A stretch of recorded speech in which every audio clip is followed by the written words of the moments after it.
Cowboy Bebop is Netflix's latest attempt at adapting a beloved anime series into live action. It follows a dysfunctional group of bounty hunters trying to make a living in the solar system while struggling to overcome their pasts. The original Cowboy Bebop is often hailed as one of the greatest anime series of all time. The way it blended its science fiction setting with a noir tone while being accompanied by a jazz soundtrack resulted in a series which remains unique to this day. I only recently watched the original series this summer based on a friend's recommendation. While I wasn't blown away, I still found it to be a fun watch. So going into this live action adaptation, I was fairly indifferent to how it would turn out. Based on the trailer that I saw, it looked as if the characters and world came straight from the animation, which is at least a good start, but based on the track record of live action anime adaptations, I didn't have very high hopes for this one. That being said, even though I'm not a huge fan of the original Cowboy Bebop, I really hated the direction they took this series in. To me, this series felt like it was trying to be an adult version of Guardians of the Galaxy, with a coat of Cowboy Bebop paint over top. I mean, the series literally opens with the main character nonchalantly walking into a terrorist's holdup while listening to music. He then proceeds to take out the terrorists, and once they are taken care of, someone walks up to the main character and asks who he is. But before I get into everything that didn't work for me, I just want to go over the few things that I liked about this series. This show nails both the look and sound of Cowboy Bebop. The main characters are immediately recognizable when compared to their animated counterparts. The worlds and ships have also been faithfully translated into live action. The soundtrack has Yoko Kanno, the original composer, returning to do the music. The result is a mix of old and new tracks, which all sound excellent, and are perhaps a bit too good to be associated with this series. As for the characters, there are only two who I feel are really accurate to the source material, those being Jet Black and Ed.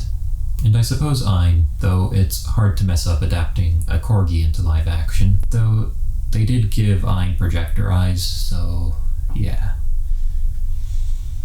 I'll start with Ed, since she really only has about a minute of screen time at the very end of the series. I never liked Ed in the original series. I always found her character to be far too annoying. She's the sort of character that can only really work in animation, but that didn't stop them from trying to adapt her faithfully into live action. The result was exactly what I would have imagined a live action Ed to be like. So while I probably would have hated this version of Ed as much as I hate the animated version, I must admit that they succeeded in faithfully adapting Ed into live action. As for Jet, Mustafa Shakir does an excellent job of capturing the feel of Jet from the English dub of the original series. His voice and line delivery sound exactly like Jet's English voice actor from the original series. There were some slight changes made to his character, such as him now having an ex-wife and child. And this change is mostly used to give Jet more comedic moments, such as searching for birthday presents or trying to watch his daughter's recital, all while tracking bounties. Personally, I felt that Jet's past relationship in the anime was far more impactful on the character. The story with his ex-wife here just feels extremely generic. In fact, it's pretty much a copy of Scott Lang's relationship in the first Ant-Man movie. Other than that, the only major change made to his character is that he isn't as strict with money as his animated counterpart was. Unfortunately, the transition into live action did not fare as well for Spike and Faye. Spike's entire personality has been toned down. John Cho's portrayal of Spike lacks the charisma that Spike had in the original series. It rarely feels like Spike is having fun. Instead, he just feels bored with everything, like he just wants to finish the job so he can get back to lounging around the Bebop. At first I believed that John Cho may have been miscast as Spike. However, after seeing him and Vicious interact in the flashback episodes, it's clear that John Cho would have made for an excellent Spike had he been given better writing and direction. John Cho does manage to carry most of the fight scenes that he is in. Unfortunately, the choreography for these fights can be rather hit or miss, and at times they feel incredibly staged. During the opening of the first episode, Spike walks in on a group of terrorists, and while they all have guns, they just give him enough time to jump into the air and kick a coin into the head of their leader, instead of just shooting him. The final member of the Bebop crew is Faye Valentine, played by Daniela Pineda. I was never a fan of Faye in the original series, but they somehow found a way to make her worse here. Originally, Faye was a femme fatale who would use her charm against men to get her way, but would lose composure and lash out if that failed. This version of Faye ditches most of the femme fatale traits and instead turns her into a crude loudmouth. She feels out of place with Spike and Jet, like she's only part of the crew because she was in the original. But to me, the worst part of this adaptation was the story and how the main antagonist was handled.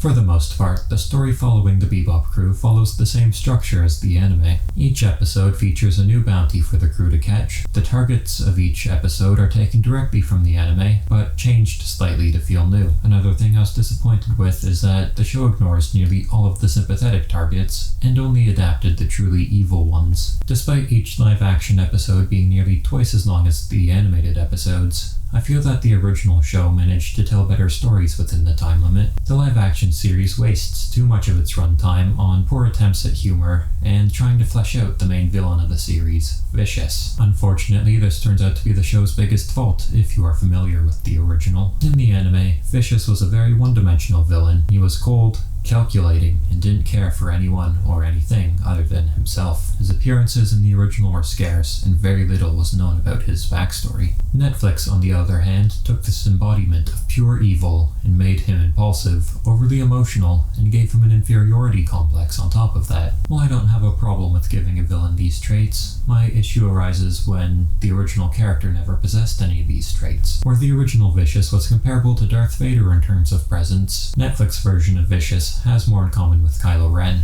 I feel like this show goes out of its way to make Vicious seem as pathetic as possible. His second appearance in the series is him getting reprimanded by the elders of the Syndicate while he is standing in his underwear. This version of Vicious is a joke, and it's hard to take him seriously, which is only made worse if you know how he was in the original series. The show also expands on the relationship between Vicious and Julia, which was only subtly hinted at in the original series. Here they are married, and Julia finds herself trapped in an abusive relationship. While I found Julia scheming to escape Vicious to be one of the better parts of the series, the conclusion felt very out of character for her, like the writers wanted to add a twist for the sake of having a twist at the end. Overall, the best parts of Netflix Cowboy Bebop are taken directly from the original series. If you take away the resemblance to Cowboy Bebop and the soundtrack from the original, then what you're left with is a forgettable science fiction series plagued with poor writing. The further I got into the Netflix series, the more I wondered if it was truly necessary for a live-action adaptation to exist of a series such as Cowboy Bebop. Had the show been a one-to-one recreation of the original, then wouldn't that be implying that the medium of animation isn't worthy of standing on its own? And if everything had been changed, then why even call it Cowboy Bebop anymore? Perhaps a prequel showing the story of Spike, Vicious, and Julia leading up to the original series could have worked.